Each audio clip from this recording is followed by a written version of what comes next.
Hey everyone, welcome back. Today we're looking at a part 2 cue card about a quiet place you like to go to. Let's take a look at the question. You should say where it is, how you found out about it, how often you go there, and explain how you feel about the place. As always, let's listen to Finn's response first.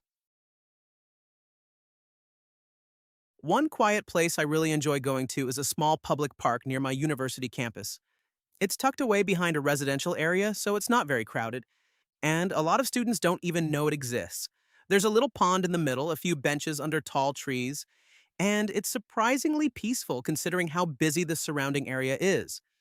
I first found out about this place during my first year. I was just wandering around the neighborhood after classes, trying to get familiar with the area, and I happened to come across it by accident. Since then, it's kind of become my go-to spot whenever I need a break from studying or just want some time to think. I'd say I go there maybe 2 or 3 times a week, depending on how busy I am. During exam periods, I tend to go even more often because the library gets really noisy and stressful. Sitting in the park helps me clear my head and refocus.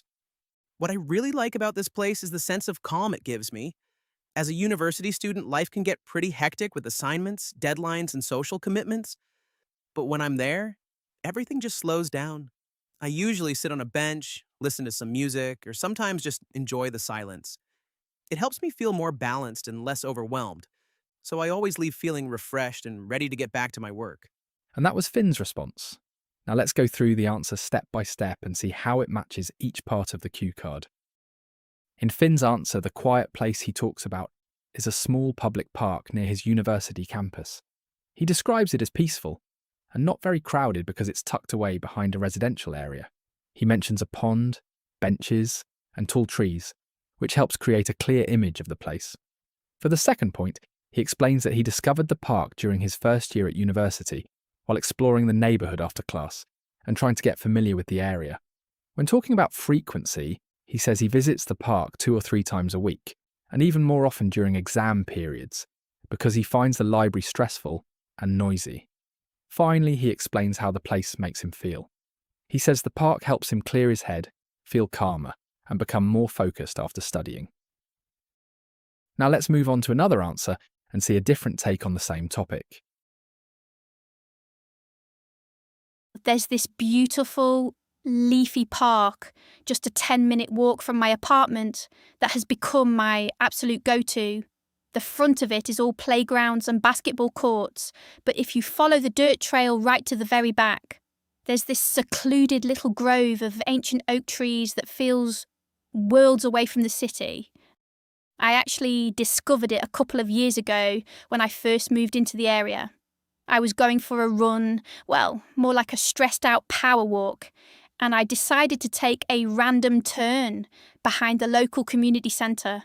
I realised the path led straight into this gorgeous wooded area that isn't visible from the main road. It felt like finding a secret portal, honestly. Now, I try to head there at least 3 or 4 times a week. It's become a bit of a ritual for me to go right after I finish work. Since I spend most of my day staring at a laptop screen, I really need that physical transition to unwind, and a walk through the trees is the perfect way to do that. I feel incredibly grounded when I'm there. When I'm standing in that grove, all the tiny stresses of my day, like a looming deadline or a full inbox, just seem so insignificant. The air actually feels cooler and crisper there, and all you can hear is the rustle of the leaves and the occasional bird. It's my little slice of peace in the middle of a busy week, and it's the one place where I can actually clear my head and just breathe. And that brings us to the end of Blondie's response. Now let's break this answer down as well. In Blondie's response, she describes a quiet park located about 10 minutes away from her apartment. She explains that while the front area is busy with playgrounds and basketball courts, the back of the park has a quiet grove, or a small group of oak trees. She says this part of the park feels completely separated from the city.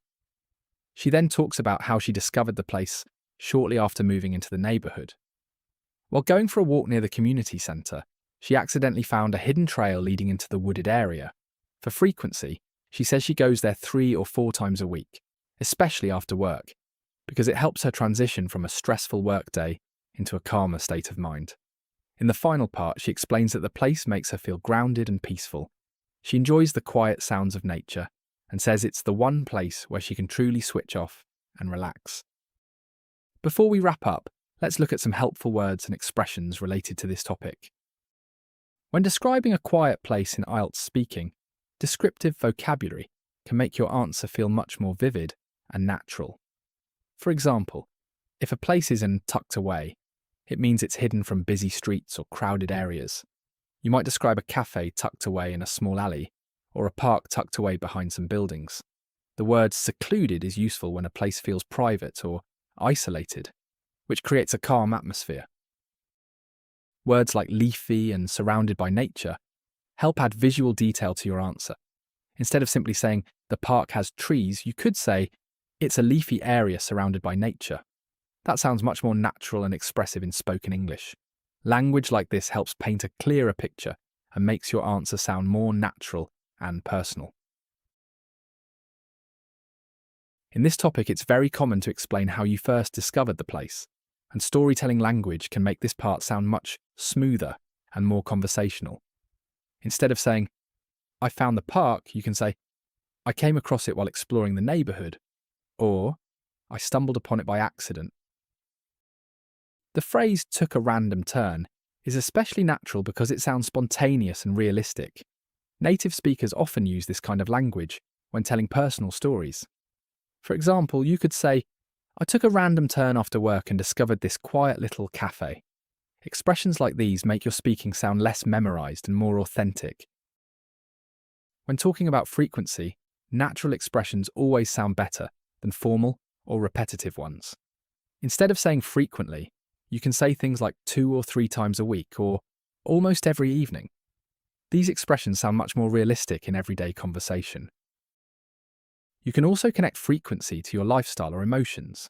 For example, I go there whenever I need a break, or I visit more often during stressful periods. This kind of language helps your answer flow naturally because you're not just giving information, you're explaining your habits and routines in a personal way. One of the most important parts of this cue card is explaining how the place makes you feel, so emotional vocabulary is extremely useful here. The phrase, clear my head, means taking a break from stress or overthinking. You could say, I go there whenever I need to clear my head after studying. Another useful phrase is unwind, which means to relax after a busy or stressful day. Instead of saying relax, using unwind sounds more natural in conversation. The expression feel grounded is slightly deeper emotionally. It describes feeling calm, emotionally balanced, and connected to yourself. You can also use phrases like escape the noise or feel refreshed to explain the emotional effect the place has on you. Combining emotional vocabulary with personal examples makes your answer sound much more genuine and expressive.